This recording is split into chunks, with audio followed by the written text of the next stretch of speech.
ആലപ്പുഴ പിടിക്കാൻ 3 മുന്നണികളും അവസാനവട്ട പ്രചാരണത്തിൽ സജീവം. പാർട്ടിക്കുള്ളിലെ ഭിന്നത ഇടതുമുന്നണിക്കും വിമത സ്ഥാനാർത്ഥികൾ UDFനും തലവേദന സൃഷ്ടിക്കുമ്പോൾ ചിട്ടയാർന്ന പ്രവർത്തനത്തിലൂടെ വിജയം നേടാനാണ് NDAയുടെ പരിശ്രമം.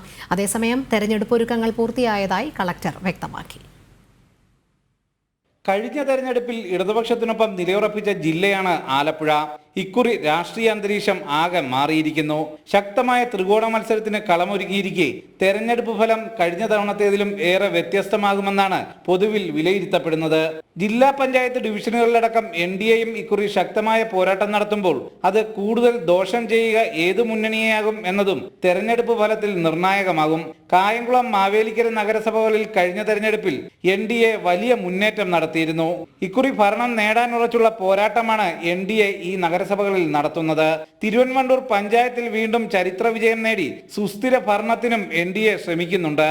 ഇതേസമയം UDF കഴിഞ്ഞ തെരഞ്ഞെടുപ്പിൽ നഗരസഭകളിൽ മേൽക്കൈ നേടിയിരുന്നെങ്കിലും ഇക്കുറി വിമതശല്യവും മുന്നണിയിലെ ഭിന്നിപ്പും ഹരിപ്പാട്ട് ഉൾപ്പെടെ കോൺഗ്രസ് സ്ഥാനാർത്ഥികൾക്ക് കടുത്ത ഭീഷണിയായിട്ടുണ്ട്. പാർട്ടിയിലെ ഭിന്നതയും വിമത സ്ഥാനാർത്ഥികളും തന്നെയാണ് ഇടതുമുന്നണിക്കും ഭീഷണി ഉയർത്തുന്നത്.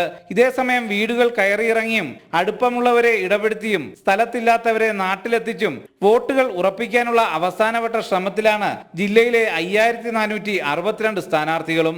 271 ബൂത്തുകളിലായി 17,82,587 വോട്ടർമാരാണ് ജില്ലയിലുള്ളത്. തെരഞ്ഞെടുപ്പിനായുള്ള ഒരുക്കങ്ങളെല്ലാം അവസാന ഘട്ടത്തിലാണ്. മൊത്തത്തിൽ നല്ല രീതിയിൽ എല്ലാ ഒരുക്കവും നമ്മൾ നല്ല രീതിയിൽ ചെയ്തിട്ടുണ്ട്. എല്ലാ സ്ഥലത്തും നല്ല രീതിയിൽ തന്നെയാണ് വിതരണം നടന്നുകൊണ്ടിരിക്കുന്നത്. കോവിഡ് പ്രോട്ടോകോൾ പാലിച്ച് തന്നെയാണ് വിതരണം നമ്മൾ ചെയ്തുകൊണ്ടിരിക്കുന്നത്. കൊറോണ പശ്ചാത്തലത്തിൽ വോട്ടിംഗ് യന്ത്രത്തിനും കൺട്രോൾ യൂണിറ്റിനുമൊപ്പം VPE കിറ്റ് അടക്കമുള്ള കൊറോണ പ്രതിരോധ സാമഗ്രികളും തെരഞ്ഞെടുപ്പ് ഉദ്യോഗസ്ഥർക്ക് വിതരണം ചെയ്തിട്ടുണ്ട്. ജനം, ആലപ്പുഴ.